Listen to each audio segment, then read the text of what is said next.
Good morning, everyone. Welcome to our final Water UCI colloquium of the year. We're going to give it about a minute or so for people to check in, sign in, and then I will introduce our speaker, Gregory Pierce from UCLA. So welcome, everyone.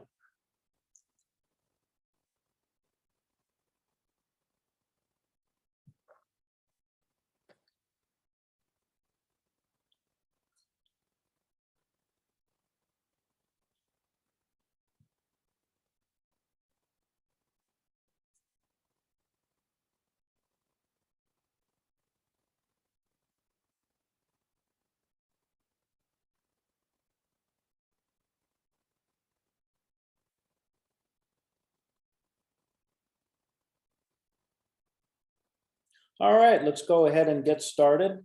My name is Dave Feldman. I'm the Director of Water UCI. It's my pleasure and privilege to welcome you to our final Water UCI colloquium for this academic year, of a full slate of new programs in the fall. It's my great pleasure and privilege to introduce Professor Gregory Pierce, who is the Associate Director of the Luskin Center for Innovation and a faculty member in the Department of Urban Planning, and also the co-director of the UCLA Water Resources Faculty Group. Since joining the Luskin Center in 2015, Greg has been instrumental in guiding the center's leadership to inform the human right to water policy in California, a topic, in fact, that he will be touching upon this morning. And his work has also taken him across the United States in terms of research. He's authored 35 peer-reviewed journal articles and numerous major research reports, including many with California and state and local water agencies. And his broader research interests lie at the intersection of public finance, infrastructure planning, and environmental justice. Greg holds a PhD in urban planning from UCLA. His talk is entitled Quantifying Drinking Water Quality Risk and Solutions in California, a statewide assessment. Just a couple of logistical notes. There is a Q&A function in the webinar today. If you have questions that you would like to have submitted after Greg makes his remarks, please do put your question in there. We should have time for a number of questions. This seminar will end promptly at 1 p.m. And then the last thing I want to say before taking it away to Greg is it's a great pleasure and privilege to have him speak, especially since we have worked together on a couple of projects in recent years. And it's just great to hear about your work. Greg, it's all yours. Thanks, Dave. And thanks to everyone for having me and for joining this webinar. I'm going to go ahead and share my screen here. And I believe, let me know if you're not seeing it, but I'm assuming you are. And yeah, my talk today is going to focus particularly on an effort that we at UCLA were involved in with the California State Water Board, which is really a landmark assessment of drinking water quality risk and solutions across the state. But I'm going to try to contextualize my comments and what I present in sort of the broader research to policy efforts around human right to water in California, as well as that we're undertaking at the Luskin Center. And I am also going to try to be fairly brief, talk for about 30 to 35 minutes, and then have plenty of time for Q&A.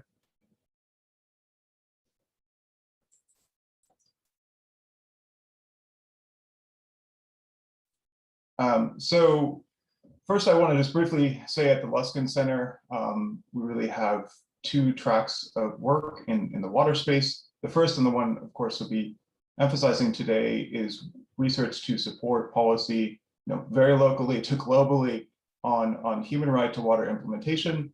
The other track of research is around moving, particularly the Southern California region, toward local water resiliency, away from such dependence on imported water, which I know is also a big focus in Orange County. I'm going to use the term human right to water a lot in this presentation, but there are different definitions of what the human right to water means, again, globally. And the US is not a party to any global declaration of the human right to water. But the functional definition I'm using here comes from California law, because we do have a legislated human right to water in California since 2012. And it says essentially that every human being has the right to safe and clean, or high quality, affordable, and accessible water. And we've done a lot of work, as I just mentioned, but particularly with the state of California, with the State Water Board, which has sort of the oversight or regulatory authority over drinking water systems in the state, particularly for quality, but also increasingly for affordability and accessibility. We've done a lot of work with the state board and with local regional agencies, as well as community groups, around the quality and affordability of water, again, both within Los Angeles and more broadly across California. Here's just a snapshot of some of the recent work we've done. And I particularly want to note some of the work that we've been doing on affordability, because it's of interest, I think, I hope it's of interest to this audience. And there have been some very recent developments at the state level, particularly in a focus on shutoff prevention, utility service shutoff prevention, and debt relief for customers who can't pay their water bills. We've been working with the state, or we did work with the state for about 4 to 5 years on a statewide plan for low-income water rate assistance, or essentially affordability assistance to customers who couldn't pay their water bills. And more recently, we have been involved collaborating with the board on estimates of water-related debt. And this, in the governor's revised budget that just came out last week, there is a proposed $1 billion of debt relief for water customers in the state.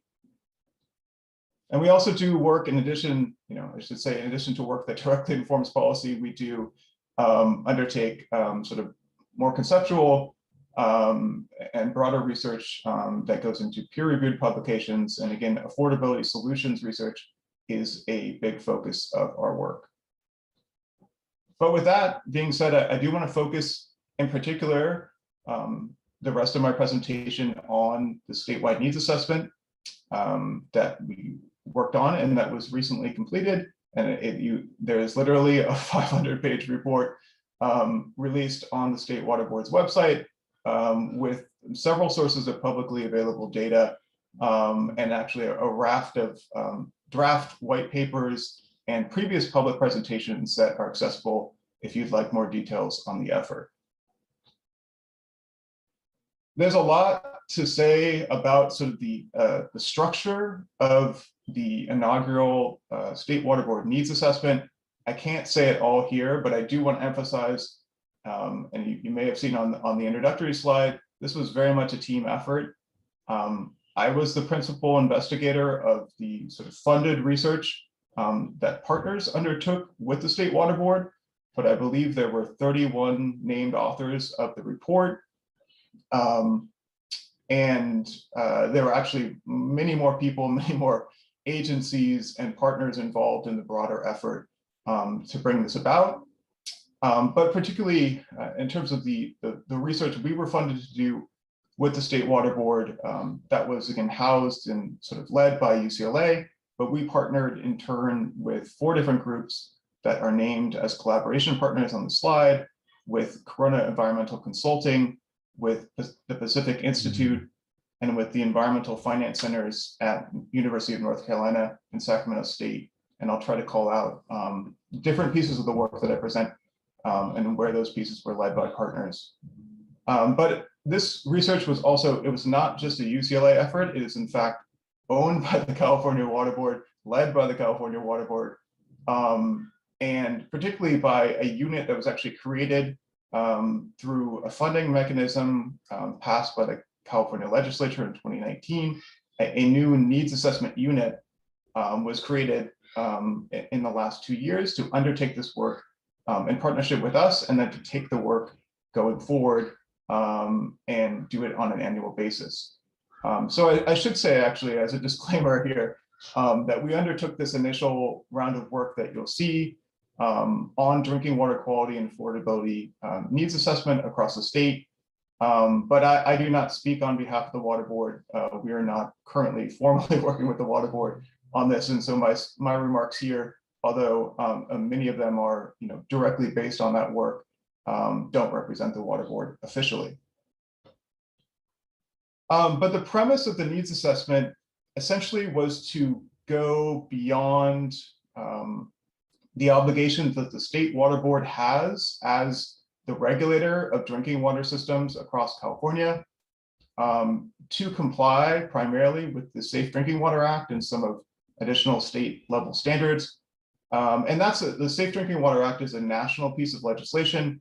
Every state has an agency that works to ensure compliance of drinking water systems, to basically make sure that water quality is up to standard and safe and clean for all the residents in a given state.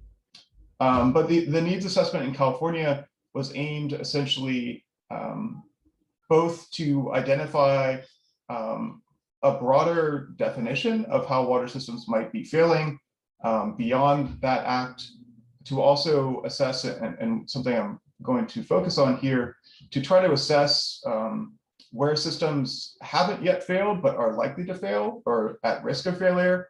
And then very importantly, to focus on the solutions for systems that both have failed and are at risk of failing, and the cost of funding solutions so to prevent failure and to make systems sustainable to provide safe and affordable water going forward. Currently, to give you a sense of how many systems are deemed failing in California, there's about 331, although these numbers change every day, out of about 7,000 systems total. And another aspect of the needs assessment was a focus particularly on small water systems serving 3,300 connections or fewer, because a lot of the water quality violations or failures to meet the regulatory standards are concentrated in small water systems. And it may be familiar to some of you, but not to others, that a lot of the sort of failures and disparities in human right to water sort of realization for residents of California. But again, this is something that's true globally. It's something that's true in Los Angeles, which is illustrated here. It is a reflection of the fragmentation of the water system landscape. Essentially, unlike what you see in other utility sectors, namely in energy or telecom, or even in wastewater, there are just a variety of drinking water systems and populations not served by drinking water systems. And each of these different types of systems has vastly different capacities and intent to sort of serve their customers in a fully satisfactory manner. You just have a number of systems. Again, I said there's 7,000 water systems in California. And even in a place like Los Angeles, you have 200 systems ranging literally from a mobile home park serving 25 people to the Los Angeles Department of Water and Power serving 4 million people. I will note, and it's been something we've researched before, Orange County is actually a little bit different in that it has fewer systems. They tend to be large and just tend to be much more organized and high performing on many of these dimensions than some of the parallel counties in California.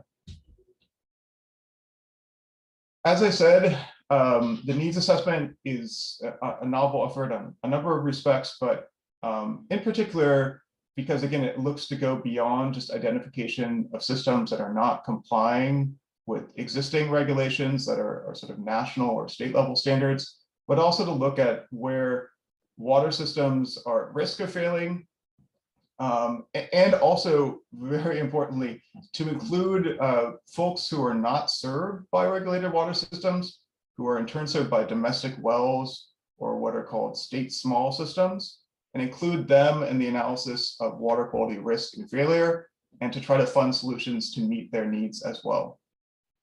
And you can see here sort of a pyramid of prioritization of the SAFER program, which is funded by the piece of legislation I mentioned, and to which the needs assessment is essentially informing a spending plan with the monies it has available. As I just mentioned, the SAFER program and the whole needs assessment effort is really nested within this new unit within the State Water Board. that was authorized and funded and now mandated by Senate Bill 200, which was passed in 2019, which establishes the safe and affordable funding for equity and resilience program, or SAFER, which is an acronym you'll see throughout this presentation. And the SAFER unit, the SAFER program, the short story is does a lot more than just this annual needs assessment. Again, most of its work is really focused on providing solutions to meet needs, not just identifying needs.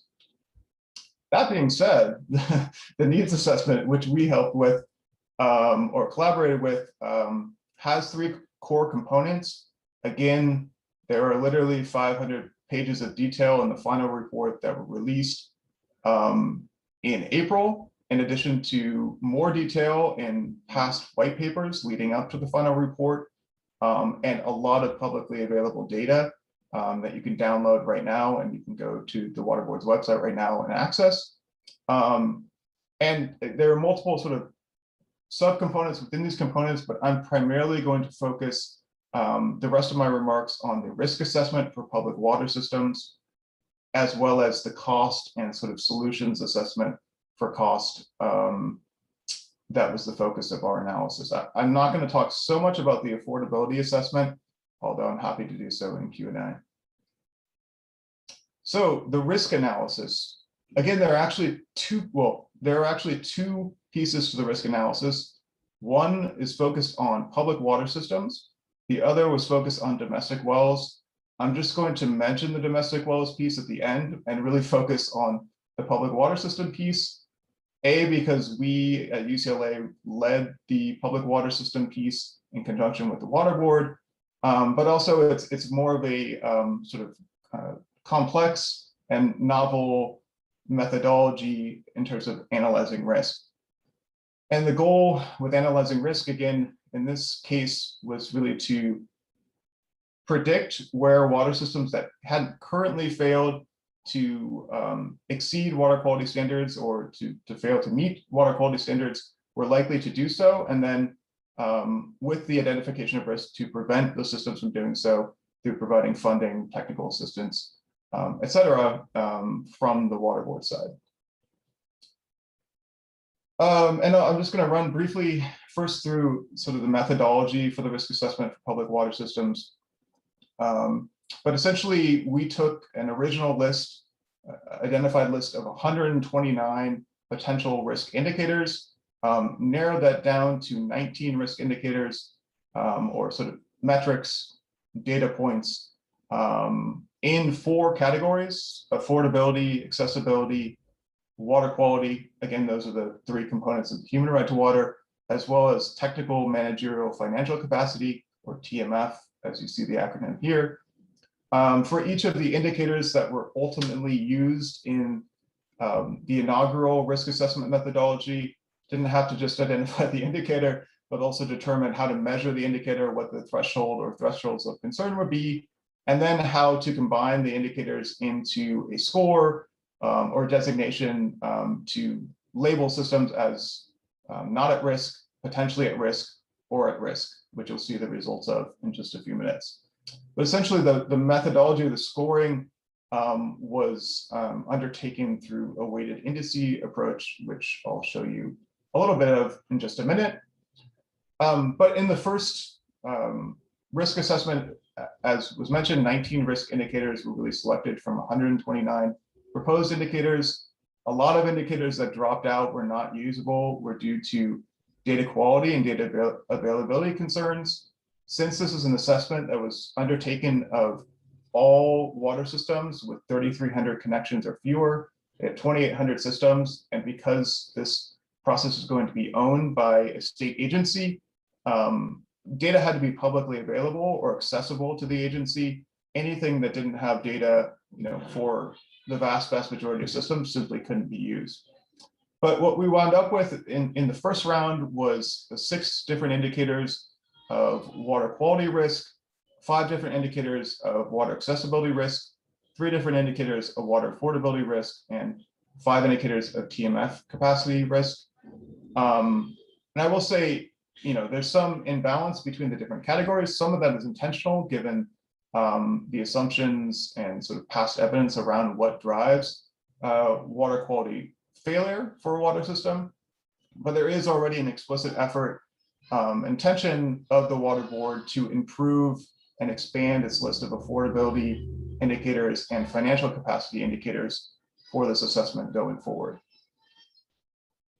And I do want to call out, it's shown on the previous slide, that there was explicit and sort of direct coordination with two other agencies in the state who also work on the human right to water, and from which there are complementary data and risk assessment efforts. And there's publicly available data if you're a researcher or a student or just interested, that's very accessible. You can play around with, or you can use to look at water system risk in different ways. One source is from OWIHA's Human Right to Water tool. The other source is from the Department of Water Resources Drought and Water Shortage tool. And those data were used in part in the water board assessment, but also stand on their own as assessments of risk and water system performance. That, compared to 2 or 3 years ago, these tools both just came out. There's just a wealth of information and data to assess water system performance in the state. I'm not going to go too much into the actual calculation of risk, but essentially, as I said, the methodology was a weighted index where each indicator received a normalized value score. Each indicator also had a weight, and then categories were assigned a weight as well. And the aggregated risk assessment score for each system was essentially a reflection of the indicator score and its weight, and category score and their weights, as you can see on this slide. What did the results look like? I think the first thing to note is that in terms of the risk assessment really being an early warning system, as it was designed, it was important not to sort of designate systems as at risk too easily. And so the methodology that was used actually shows that all at-risk systems exceeded sort of a warning sign or a threshold of concern for at least 4 risk indicators. It wasn't the case that if you failed on one of these indicators or had a red light on one of these indicators that you were automatically at risk. Typically, systems had actually 6 or more risk indicator that were of concern for them to land on the at-risk list. And the results among the nearly 2,800 systems that were analyzed were essentially, as you see here, across the state, with there being just over 300 or 326 at the time, systems that were already failing, or a little bit confusing, but what the water board used to call the human right to water list, but that's the failing number, 326 systems out of the 2,800. And then about 25% were scored as at risk, using the methodology that I described just previously. And then 23%, I believe, or 552 systems were designated as potentially at risk, and about half or just over half were scored as not at risk using this methodology.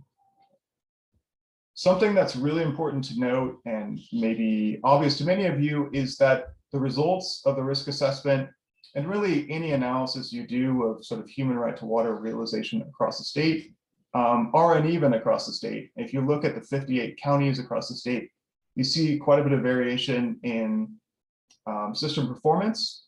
And what stands out here has stood out in previous analyses of the human right to water is that there are a lot more systems that are both failing and at risk within the San Joaquin Valley. At the same time, not nearly, I mean, there are plenty of systems in plenty of other regions of concern, particularly along the Central Coast, and the results of this analysis would also suggest in many of the urbanized counties of Southern California, although again, Orange County is an exception here, you can see it nearly all the way on the far left-hand side with very few systems scored at risk compared to its neighbors in Los Angeles, San Bernardino, Riverside. And again, something I want to emphasize is that all of the data I just showed you, both in raw and sort of process form, is available right now for you to download if you want to play around with it or analyze it. And this data will be updated periodically. I believe it's already been updated from what was released in the report. So it will be a continuously updated product over time for public access. And alongside that, something I mentioned at the beginning in terms of risk, there was a parallel risk assessment of water quality for those who are reliant on wells or small water systems, essentially those who are not reliant on publicly regulated systems. This was undertaken led by the groundwater assessment team at the Water Board. The data are again publicly available. You can access them right now. And there are several parallel efforts to this assessing groundwater quality undertaken by the Department of Water Resources, as well as a team out of Berkeley called the Water Equity Science Shop.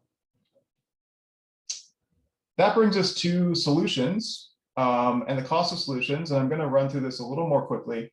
But again, the needs assessment was really novel in its focus, not just on risks and on problems, but also on how those problems can be fixed, how much it would cost to solve those problems, as well as where the money could or should come from to solve those problems.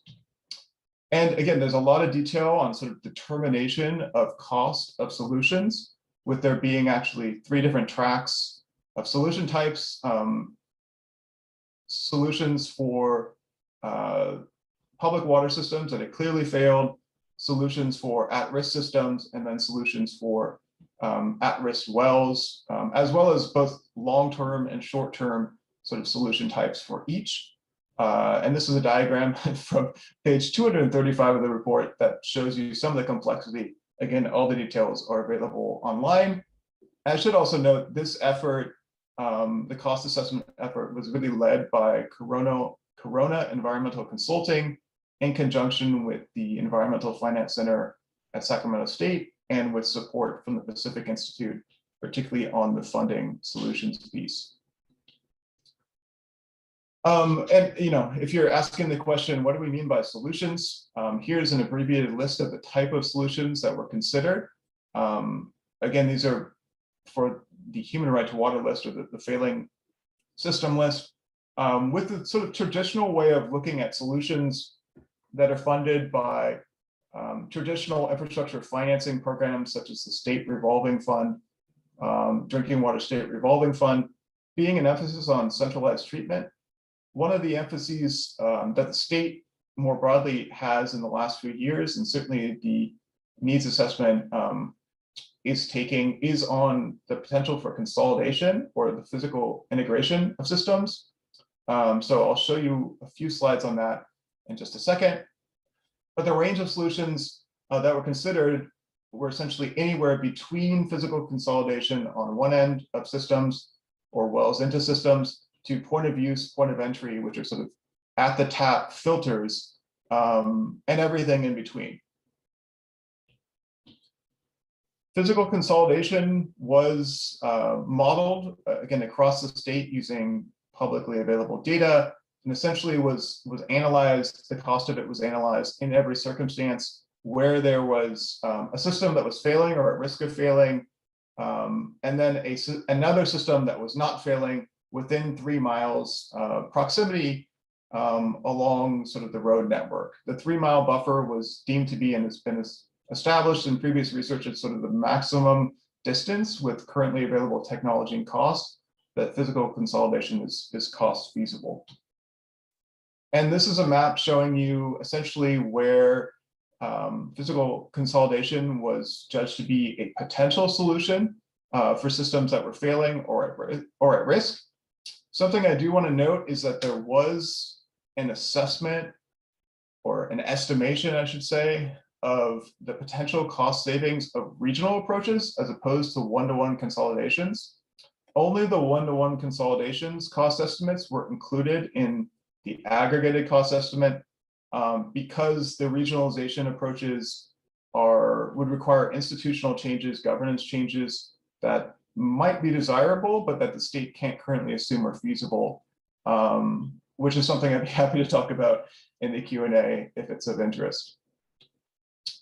Another thing I want to emphasize is even though there is an emphasis on consolidation, and consolidation was in many cases judged to be the most sustainable solution, physical consolidation is by no means feasible for every system that's failing, every system that's at risk, or the population that are reliant on domestic wells. You can see that, hopefully you can see that in the physical consolidation column here. You actually see that less than 50% of each of these sort of in-need system or population types were assessed as sort of physical consolidation being the best option for them on a cost and sustainability basis. Although again, that could change, those numbers could go up, would go up if we could undertake, if we could consider regional solutions as a primary option.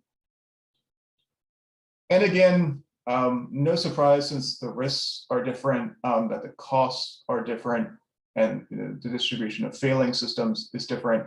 But this is just showing you the range of capital costs or one-time sort of infrastructure costs for long-term solutions, county by county in the state. Again, with San Joaquin Valley counties taking up the bulk of the overall cost, even though they're much fewer in terms of the 58 counties. Another thing to say here is that you can see there's both point estimates of cost and quite large ranges of cost, or estimation ranges. Those are based on class 5 engineering estimates that do have large degrees of error in them.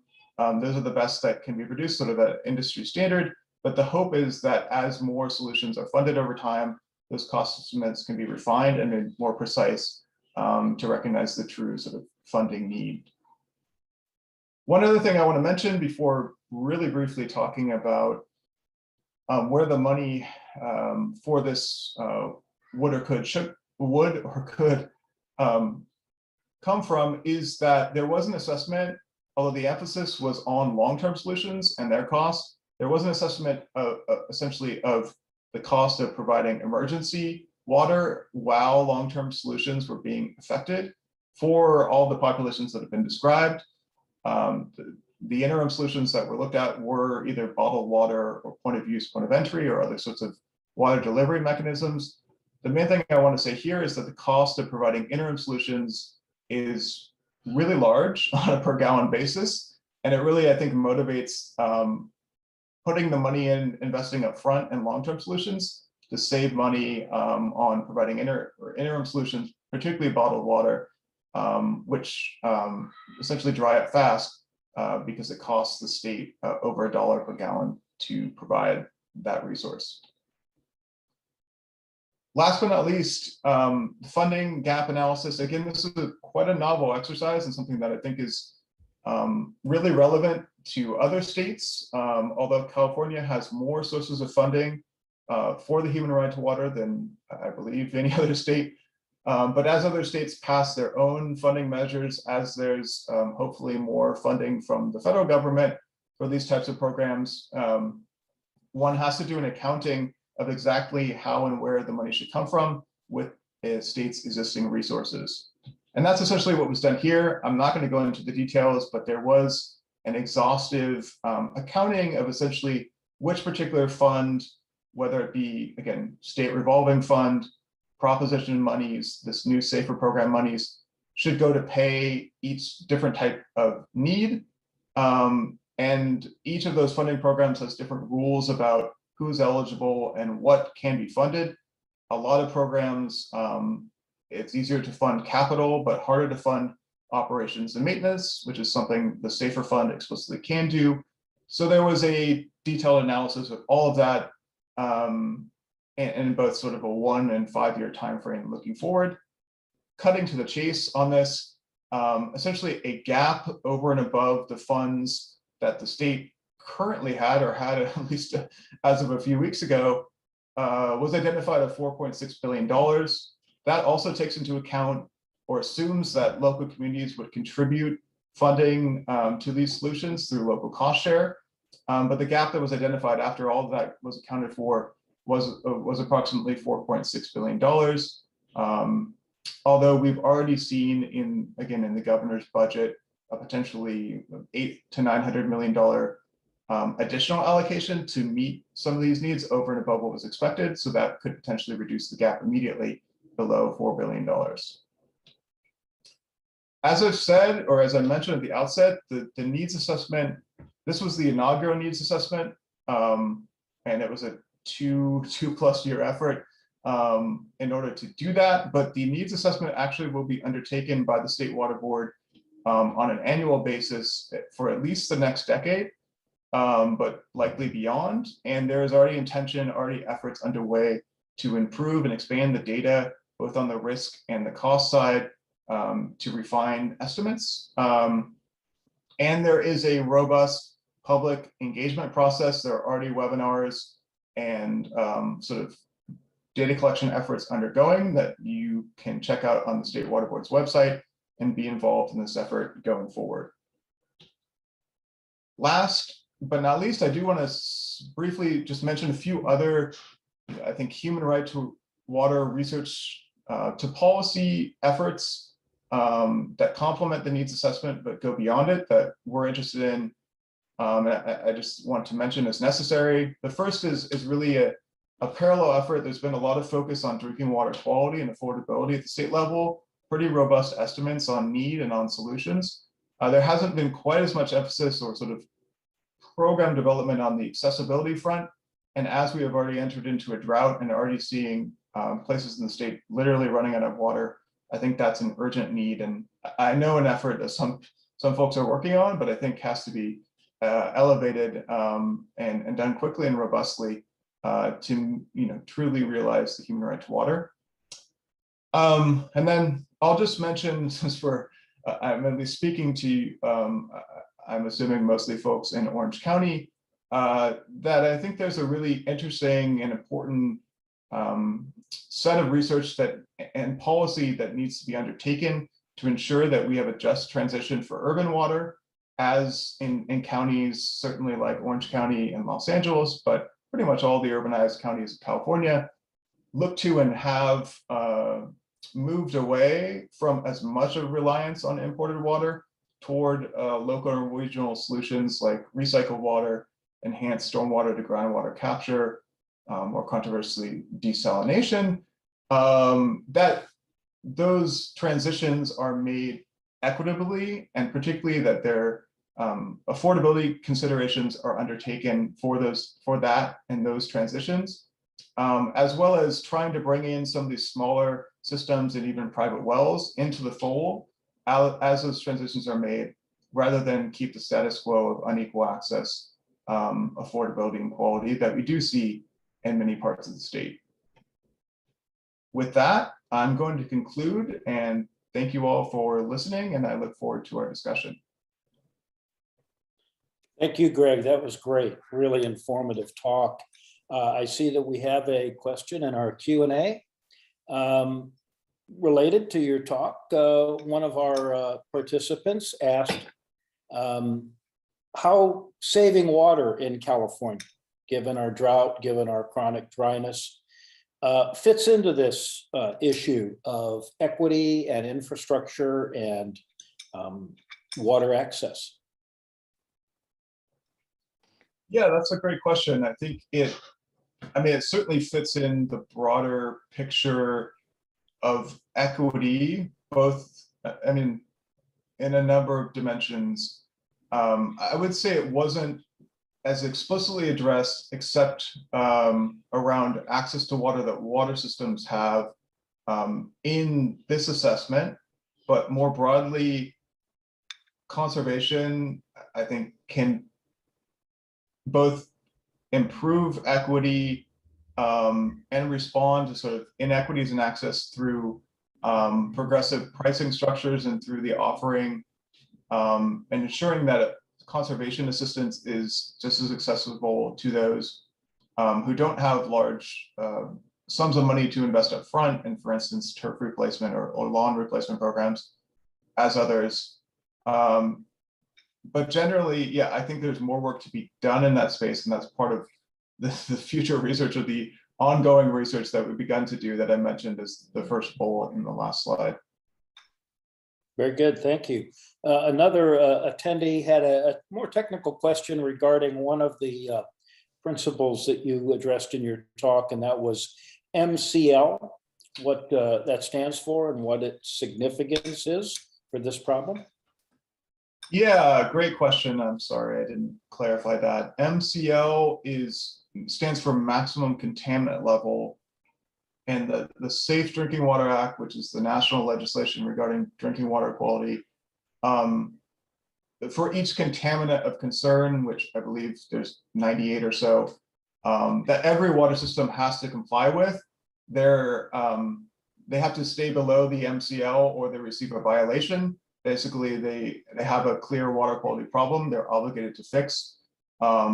There's a lot more nuance there, but essentially MCL is the drinking water quality standards every water system has to comply with per national and state standards. All right, thank you. Another question related to contaminants is contaminants of emerging concern. What about the PFAS issue? I think I just sighed because that is a big question, and it was something I had in the last slide as well, but I didn't cover.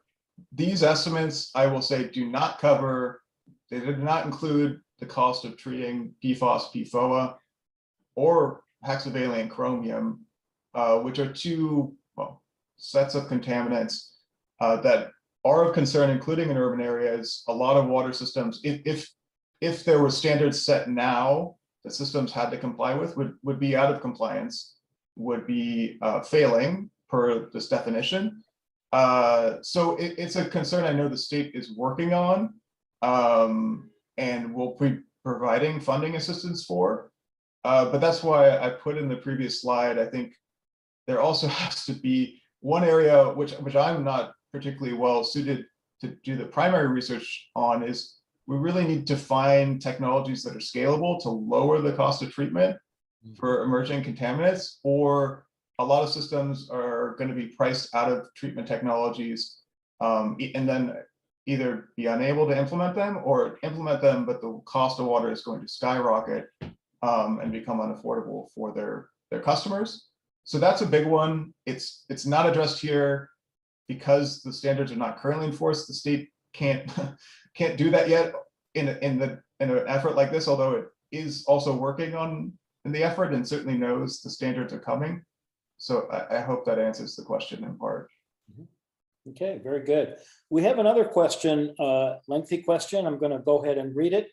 It also relates to water pricing, not to contaminants, but to water pricing per se. And the question is, what would be an example of equitable water distribution to alleviate stress on imported water? Given that water access is not equitable due to different payment tiers, depending on the water district in which one lives. Middle class and higher income people have significantly more, I assume also better access to water. Because of this, with no real limits on water use. And then a question goes on, even during the height of the drought, the previous drought some years ago, upper income people were still able to pay their way through the drought, while, for instance, many had to shower with a bucket. How do you see this handled properly in the future? Yeah, so a big question, a lot going on there. I think important questions. I guess I'll give a few thoughts, and Dave, if you want to jump in, welcome your thoughts as well. But I guess the first is that I do think pricing, if water systems are able to implement sort of progressively tiered pricing, that can go a long way toward equity. If a basic level of consumption, sort of the first tier, is made very cheap for everyone to consume, and then there's progressively higher prices applied to higher levels of consumption, that has been shown repeatedly to be to go some way toward meeting equity needs. Although there's also a caveat there that some water systems are, it's made more difficult for them to do so because of Proposition 218. I guess more broadly, I think a lot of the issues with the inequities you're seeing are across water systems, and so then there's no ability of a system, unless those systems become consolidated, to meet the needs of someone who's outside their jurisdiction. And so you see a lot of folks who are, for instance, needing to use buckets of water or served by small underperforming systems that probably aren't going to be able to implement an equitable pricing scheme in general. Then I guess my final comment would be, I think, in response to the notion of sanctions or sort of prohibitions on really high levels of water use. I do think, I mean, there was no explicit state mandate on that, although there were standards that water systems had to comply with in terms of how much water was used. And systems have discretion to apply sort of mandates or sanctions on residents or customers, but generally other types of approaches were favored and were found to be fairly effective. And I think we'll see as we progress, I mean, hopefully it rains a lot soon, but if we progress into this next drought, I think you'll see more sanctions, more punitive measures, but generally that's sort of the last resort, because we don't want to be unduly restrictive on people using a basic resource, and it gets really messy if we do so. Mm-hmm. Well, you alluded to Prop 218 and how it plays into this, and we actually have a question in the Q&A on what mechanisms might be considered to motivate physical consolidation in the presence of Prop 218 requirements. Would you care to comment, Greg? Sure. I'm trying to think of Prop 218 physical consolidation. I mean, again, I think physical consolidation, or even, I should say there's non-physical consolidation. There's sort of administrative consolidation opens up the opportunity to see less inequities in pricing, among other things, across systems than you see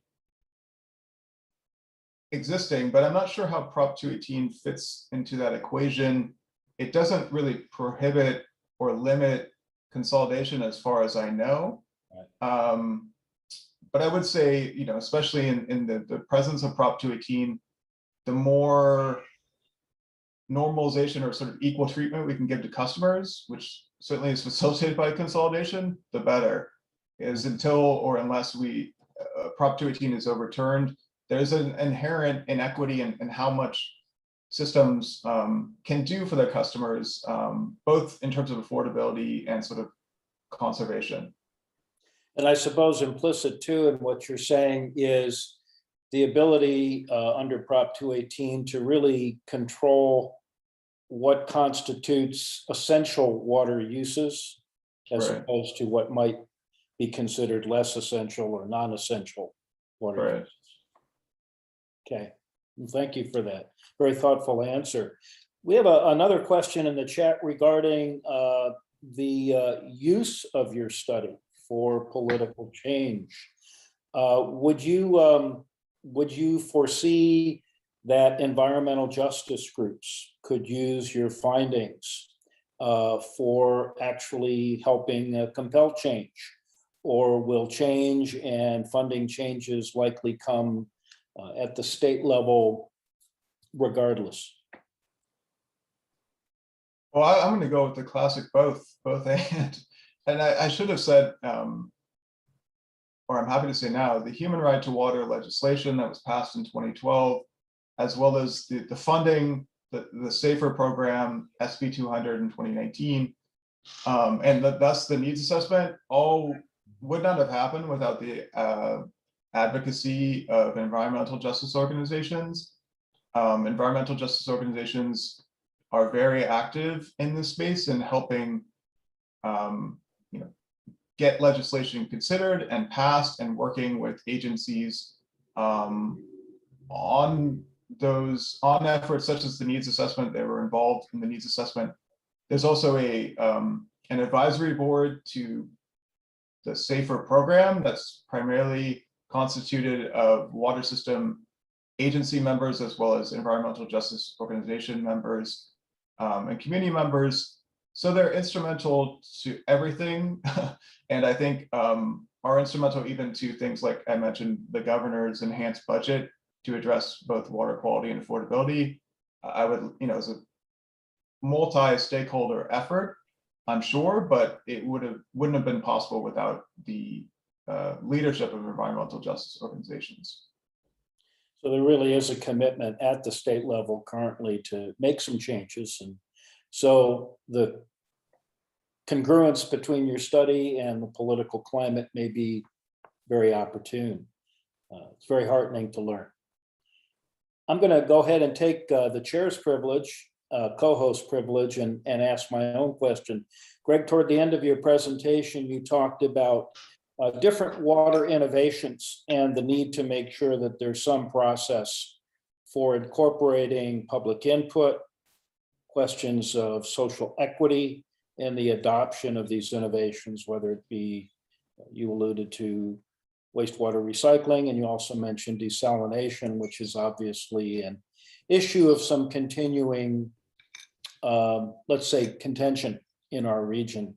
What sorts of mechanisms would your study and would your research generally prescribe in terms of having a truly efficacious public engagement process in terms of looking at the adoption of these innovations from a social justice standpoint?